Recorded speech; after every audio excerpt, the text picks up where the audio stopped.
사랑하는 아들에게 어머니가 남긴 마지막 편지. 가장 사랑하는 아들에게 가장 미안한 말을 남기고 떠나는 어머니.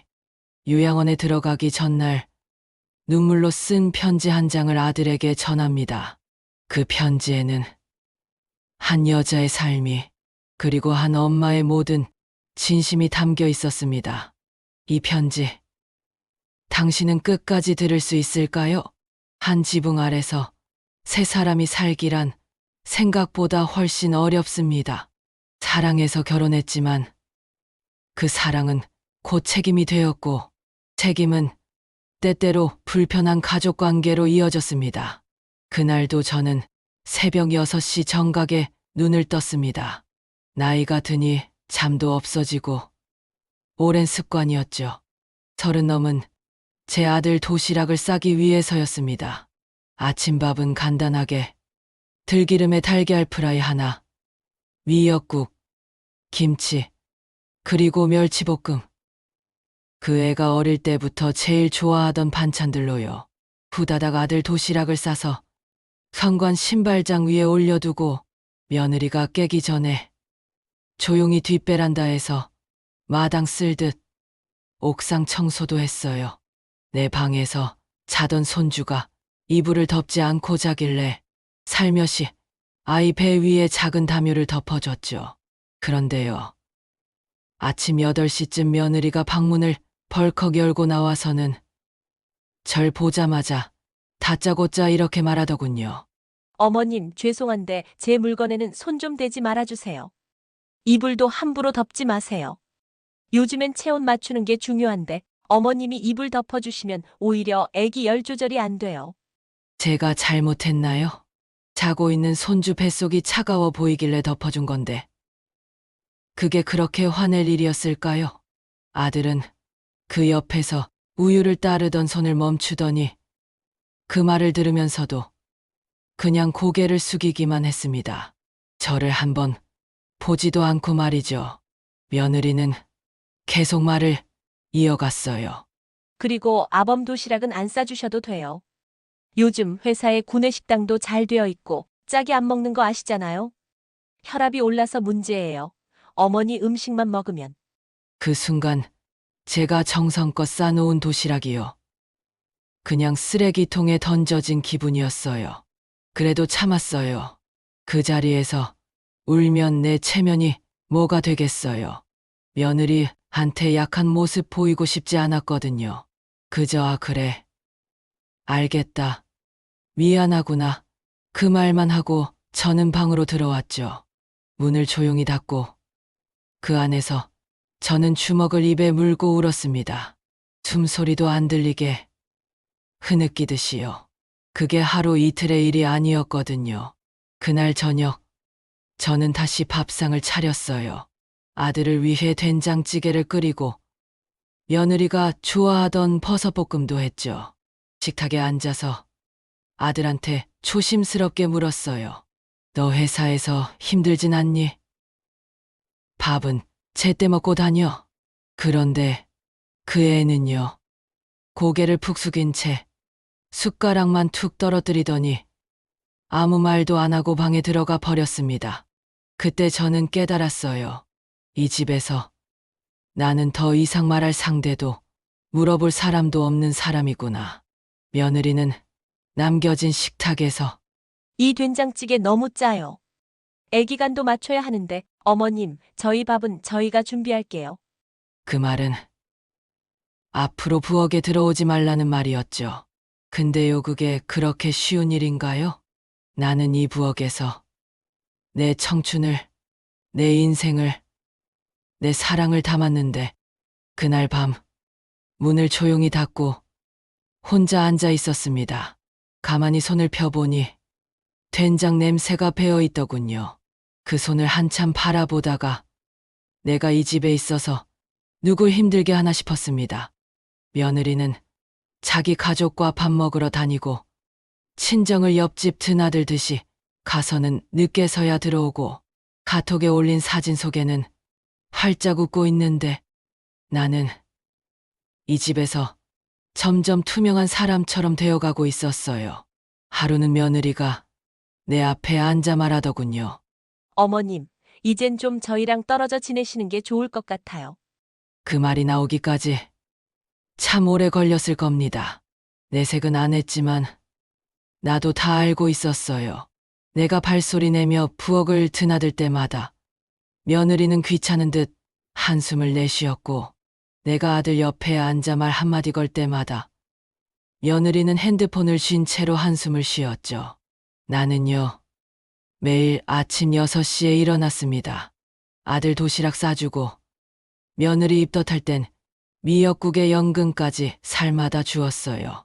그 아이가 아이 낳고 누워있을 때 속옷 빨래며 젖국 끓이는 거 다 내 손이 갔어요. 그런데 말입니다. 그 애가 회복된 다음부터는요, 내가 밥하는 게 간섭이라 하더군요. 어머님, 저희는 애기랑 식습관 맞춰가야 돼요. 이거 맵고 짠 거예요. 애기한테 안 좋아요. 아들이 있는 자리에서도 그 말을 했습니다.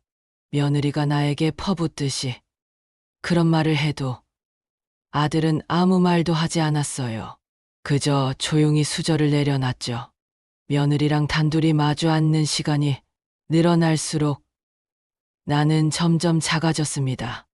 말끝마다 아, 어머님, 그런 얘긴 굳이. 어머님, 요즘은 안 그래요. 나는 조용히 그 아이 말에 고개를 끄덕였고 괜히 주방 수세미만 쥐고 부스럭거렸죠. 그러던 어느 날이었어요. 며느리가 낮잠을 자는 사이 손주가 울더라고요. 그래서 내가 안아 채웠습니다. 팔에 힘이 빠지도록 안고 자장가도 불러줬어요. 그런데 그날 저녁 며느리가 아들에게 이런 말을 하더군요. 애기 안기만 하면 어머님 체취가 배요. 자꾸 밤에 칭얼대서 힘들어요. 그 말에 아들은 멍하니 있다가 작게 한숨을 쉬더군요. 그리고 나중에 그 아이한테 뭐라고 하긴 했나 봐요. 그랬더니 며느리가 밤늦게 부엌에서 냉장고 문을 쾅 닫으며 말했어요. 애 키우는데 지장만 안 주셨으면 좋겠어요. 내가 지장이래요. 내가 아이한테 해가 된다는 말이죠. 그날 이후로 저는 식사를 따로 하게 되었어요. 부엌에 들어가는 시간도 며느리랑 겹치지 않도록 아예 새벽 5시로 앞당겼죠. 냉장고 문을 여는 것도 조심스럽게, 수저 하나 꺼낼 때도 혹시나 달그락 소리가 날까봐 심장이 덜컥 내려앉았습니다. 그 집은 더 이상 내 집이 아니었어요. 남편이 죽기 전에 주소도 아들 집으로 이전된 상태였고, 그 집에 있는 나는 그저 임시로 머무는 사람 같았죠. 그런 날이 계속되던 어느 날 며느리가 잠시 외출한다고 했습니다. 어머님, 저 금방 다녀올게요. 애기 낮잠 중이에요. 혹시 깨면 뭐 어쩔 수 없죠, 뭐. 근데 너무 안아주진 마세요. 버릇되거든요. 말은 부탁처럼 했지만 말끝에 나를 세운 표정은 분명히 그랬어요. 당신이 뭘 하면 내가 다시 감당해야 하니 가만히 있으라는 거죠. 하지만 아기가 깼습니다. 눈을 비비며 울더군요. 그 조그만 손이 제 손등을 잡으며 할머니하고 부르는데 어떻게 모른 척해요. 나는 부드럽게 안고 토닥였어요. 아이 몸이 미지근했고 땀이 송골송골 맺혀 있었죠. 그 순간 저는 참 행복했어요. 내가 이 집에서 유일하게 필요한 사람이 되는 순간 같았거든요. 아이도 제 무릎 위에 기대어 스르르 잠이 들었습니다. 하지만 그 행복은 오래가지 않았습니다. 며느리가 현관문을 열고 들어오더니 아이가 내 품에 안겨 자는 걸 보고는 갑자기 표정이 싹 굳더군요. 아무 말도 없이 아이를 번쩍 안아 들더니 방문을 쾅 닫고 들어가 버렸습니다. 그 뒤로 30분쯤 지났을까요? 아들이 퇴근에 들어오자 며느리가 기다렸다는 듯 아들에게 말을 꺼냈습니다. 여보, 나 너무 스트레스 받아.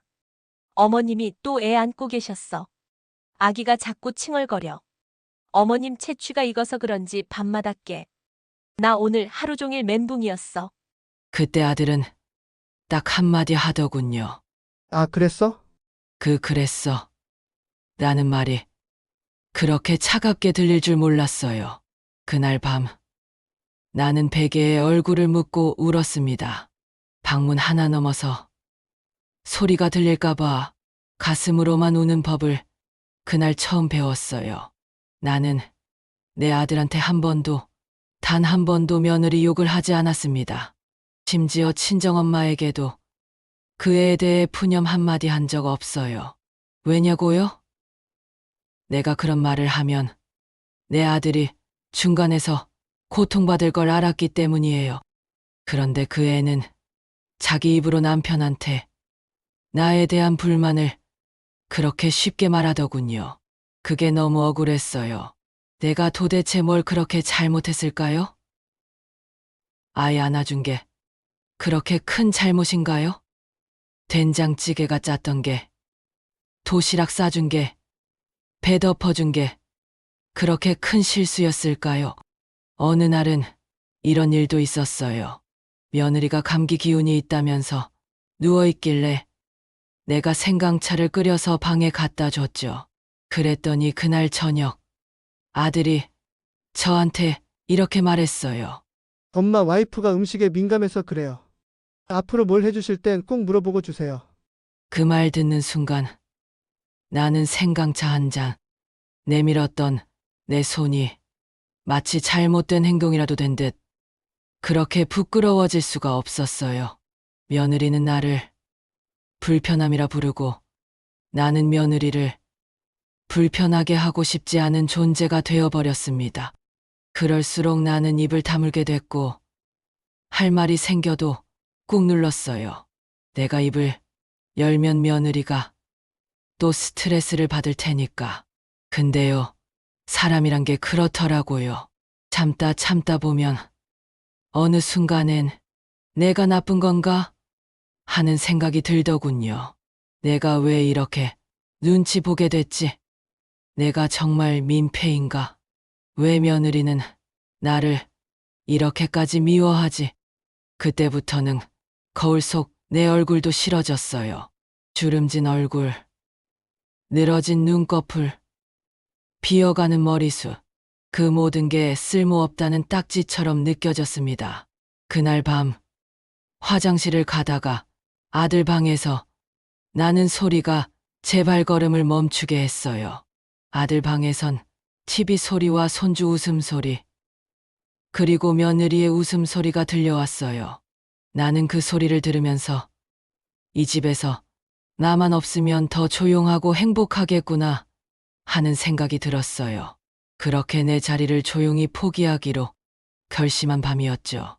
우리 아들은요, 어릴 땐 제 허리춤에 달라붙어 떨어지지 않던 아이였습니다. 열나면 제 볼에 이마를 갖다 대고 꿈속에서도 엄마하고 잤던 아이였죠. 그런 아이가 결혼을 하고 나니 점점 저를 불편한 존재로 보기 시작했습니다. 처음엔 그러려니 했어요. 사람이 가정을 꾸리면 아내에게 마음이 더 가는 게 당연한 일이라고. 근데 말이에요. 그게 그냥 사랑의 문제라기보다는 무관심과 거리두기가 되더군요. 어느 봄날이었습니다. 그날은 제 생일이었어요. 말하지 않아도 알아줄 줄 알았던, 제 아이가 기억해 주길 바랐던 그런 하루. 그날도 평소처럼 아침에 마당에 화분에 물을 주고 빨래를 돌리고 방 청소기 돌리고 쌀 씻어 밥솥에 물 맞춰 두고 했습니다. 저녁이 되자 아들이 퇴근하고 집에 들어왔습니다. 근데 아들은 제 얼굴을 스치듯 보더니 엄마 뭐 드셨어요? 딱 이 한마디였습니다. 내 생일을 모르는 거예요. 며느리는요, 소파에 앉아서 핸드폰만 만지작거리다 여보, 우리 배달 시켜 먹을까? 그 한마디를 하더군요. 저요? 그냥 조용히 주방으로 들어갔어요. 냉장고 문 열고 묵혀둔 반찬 꺼내어 혼자 밥 한 그릇 퍼서 조용히 마당 끝에 있는 작은 평상에서 먹었습니다. 밤 공기는 싸늘했고 밤맛도 모래알처럼 텁텁했어요. 그날 밤 그 애들 방에서 웃음소리가 들렸습니다. 넷플릭스 틀어놓고 영화 보면서 과자를 바삭바삭 씹는 소리, 그 소리 하나하나가 제 마음을 긁어내리더군요. 나는 내 생일을 그렇게 그 누구의 관심도 받지 못한 날로 보냈습니다. 내가 이 집에 있지만 이 집 식구는 아니라는 걸 그날 뼈저리게 알게 됐어요. 며칠 후 며느리가 친정에 다녀왔습니다. 손에 과일 바구니며 반찬들을 바리바리 들고 왔더라고요. 친정에서 싸주셨대요. 여보, 엄마가 멸치볶음 했는데 진짜 맛있어. 우리 엄마는 항상 손맛이 살아있어. 아들 얼굴엔 웃음이 가득했죠. 와, 장모님 진짜 최고야. 하며 젓가락질을 멈추지 않더군요. 그 대화를 식탁 구석에 앉아 듣고 있는 제 입가엔 애써 웃음을 그려보았지만 입 안에서는 아무 맛도 느껴지지 않았습니다. 그날 밤 제 손으로 직접 담갔던 열무김치를 꺼내다가 며느리에게 들켰어요. 어머님, 이거 냄새 너무 많이 나요. 냉장고에 넣지 마시고 베란다에 따로 둬주세요. 그 순간 나는 내 존재가 냄새나는 물건처럼 느껴졌습니다. 내가 만든 음식도, 내 손길도, 내 말도 그 집 안에서 불청객이 돼 있었어요. 아들 방 앞에 서서 한참 고민했습니다. 이런 얘긴 하지 말아야지. 너무 예민하게 구는 내가 이상한 거겠지. 그래도 아들은 내 편일 거야. 그렇게 여러 가지 생각하면서 노크도 못한 채 조용히 방으로 돌아왔어요. 그리고 제 방 창문 너머로 며느리가 아이에게 책 읽어주는 소리를 들었습니다. 고운 목소리로, 다정하게. 그 소리를 들으며 문득 이런 생각이 들더군요. 저 아이는 자기 아이한텐 저렇게 다정한데 왜 나는 그렇게 서럽게 만드나? 저는요, 이 집에서 목소리를 잃은 사람처럼 살고 있습니다. 부엌에서 말 한마디 없이 움직이고 손주랑 눈 마주치는 것도 조심스럽고 거실에서 발소리조차 죽이며 다녀요. 이게 가족인가요? 그 집 안에서 저는 한 끼를 얻어먹는 손님 같고 말을 꺼내면 민폐가 되는 존재 같고 숨소리조차 부담이 되는 존재가 돼버렸습니다. 며느리는요, 자기 친구들이 놀러 온 날은 저를 일부러 외출시키더군요. 어머님, 친구들이 와서 좀 시끄러울 수 있으니까 그날은 산책 좀 오래 하시면 좋을 것 같아요. 그래서 그날 나는 공원 벤치에서 지나가는 사람들 보면서 3시간 넘게 앉아 있었어요. 햇볕은 따갑고 다리는 저리고 갈 데도 없고 그저 눈 감고 고개만 떨군 채 세상이 나를 다 버린 것 같은 기분으로 앉아 있었습니다. 그 순간 문득 이런 생각이 들더군요. 내가 죽으면 이 아이들은 울까? 정말 울긴 할까? 그러던 어느 날 며느리가 나 몰래 요양원을 알아보고 있다는 것을 우연히 알게 됐습니다. 아들과 통화하는 것도 우연히 듣게 되었습니다. 여보, 여기 괜찮아 보여. 병원도 가깝고.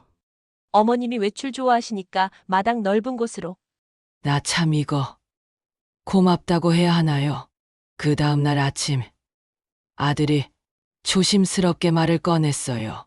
엄마 나중에 기회 봐서 요양원 알아보자. 엄마도 좀 쉬셔야 하잖아. 그리고 와이프가 요즘 많이 힘들어해. 그 말을 듣는 순간 내 심장이 쿵 내려앉았어요. 그 애가 날 짐이라 느낀다는 걸 이렇게까지 확실하게 느낀 건 처음이었거든요. 나는 그저 조용히 웃으며 고개를 끄덕였죠. 그래, 나도 혼자 조용히 지내는 게 좋을 것 같다. 그 말 한마디에 며느리는 안도의 한숨을 쉬었고 아들은 내 눈을 외면했어요. 며느리가 저에게 말했습니다. 솔직히 같이 사는 게 너무 불편해요. 아무리 시어머니라지만 저도 숨 좀 쉬고 싶어요. 아들은 그저 손만 만지작거리면서 고개를 숙이고 있더군요. 나는 그날 밤 잠이 오지 않아 창밖만 바라봤어요. 주방에 불이 꺼져 있는 모습, 그 식탁에 내가 정성스레 놓았던 반찬들, 이젠 아무도 손대지 않겠지. 내가 좋아하던 된장찌개 냄새도, 손주 울음소리도, 나만 이 집의 식구가 아닌 듯 조용했어요. 요양원 가기로 결정된 날, 나는 아무 말도 하지 않았습니다. 말로 하면 울 것 같아서, 말로 하면 아들이 나를 더 미안해할까봐, 이 집에서 조용히 사라지는 것이 나를 위한 마지막 체면이라는 생각이 들었습니다.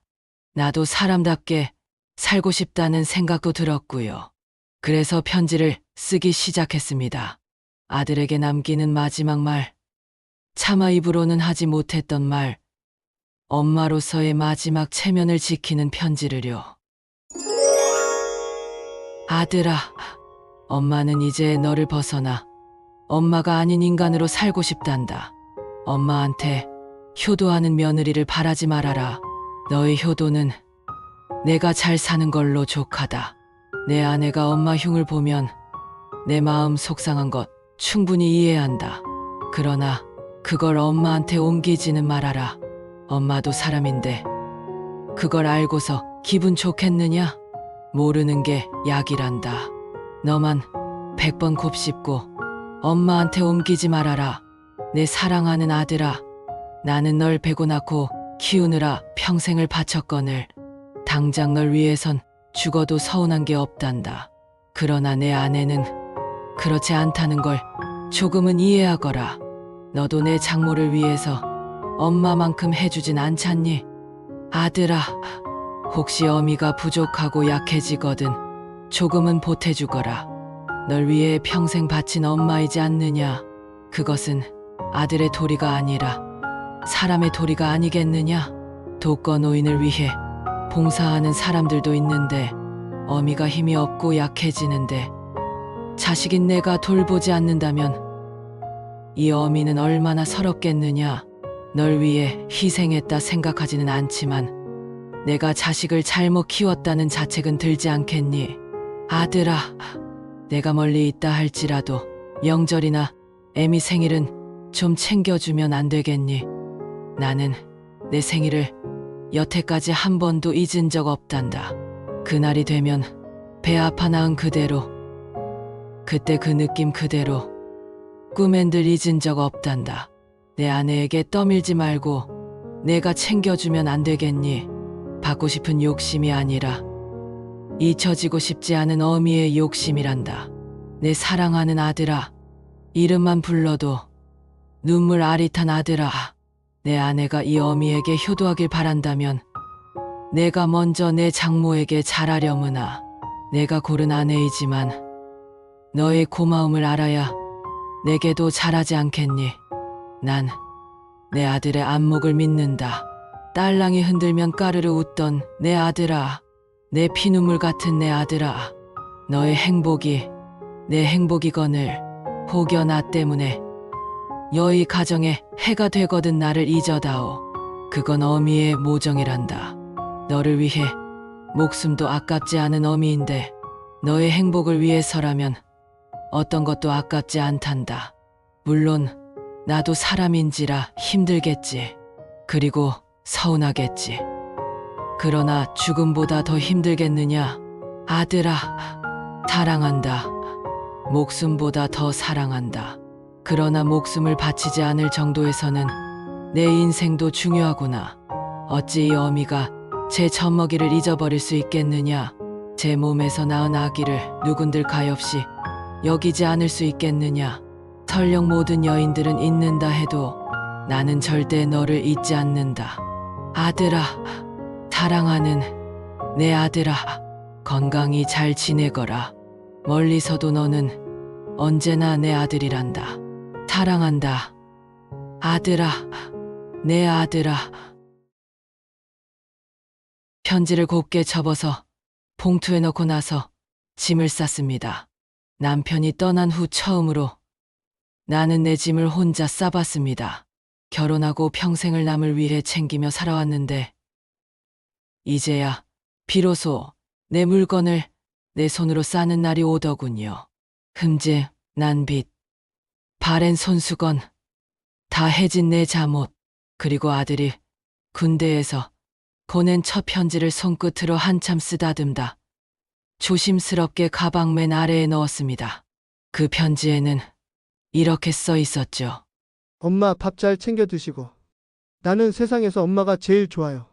그 짧은 문장 하나에 내 평생의 의미가 담겨 있었는데, 이젠 그 글자를 보면서도 그 애의 따뜻한 손길이 느껴지지 않더군요. 밤 11시가 넘어 모두가 잠든 시간, 나는 마루에 나와 불 꺼진 거실 한가운데를 조용히 걸었습니다. 손주 장난감이 바닥에 흩어져 있었고, 며느리의 커피잔이 식탁에 놓여 있었고, 아들의 와이셔츠가 소파에 아무렇게나 걸려 있었어요. 그 풍경이 낯설지 않아 슬펐습니다. 그 집이 내가 아닌 다른 누군가의 진짜 집이라는 게 이제서야 명확히 느껴졌거든요. 나는 조용히 소파에 앉아 불 꺼진 텔레비전 화면에 지친 내 얼굴을 바라봤습니다. 주름진 눈과 깊게 꺼진 뺨, 힘없이 내려앉은 어깨에 나는 참 많이 늙었구나. 그 순간 어쩌면 가장 슬펐던 건 누구 하나 가지 마세요라고 말해줄 사람이 없었다는 거예요. 새벽 3시, 나는 아들의 방문 앞에 한참을 서 있었습니다. 문을 열고 마지막으로 그 얼굴을 한 번만이라도 보고 싶었습니다. 아기 때처럼 자고 있을 그 얼굴, 그저 바라만 봐도 좋을 텐데. 하지만 나는 끝내 문을 열지 못했습니다. 그 애가 혹시라도 엄마 왜 그래요? 그렇게 말이라도 할까봐, 그 말에 마음이 무너질까봐 차마 용기가 나지 않았습니다. 내 인생은 이제 요양원에서 마치게 되겠지요. 저의 이야기를 끝까지 들어주셔서 고맙습니다. 여러분, 오늘 이야기 잘 들으셨나요? 이 편지의 한 줄 한 줄은 우리 모두의 이야기일지도 모릅니다. 누구나 부모가 되어 자식을 품어야 하고, 누구나 며느리가 되어 살아야 하며, 또 언젠가는 어머니가 되어야 하니까요. 혹시 지금 우리 어머니는 어떤 마음일까요? 지금 우리가 드리는 효도는 진짜 그분이 원하시는 모습일까요? 당신이 이 편지를 다 들었다면 부디 그 어머니를 한번 생각해 주세요. 엄마 사랑해요. 그 한마디가 당신 어머니의 세상을 지켜줍니다. 영상이 좋으셨다면 구독과 좋아요, 댓글로 알려주세요.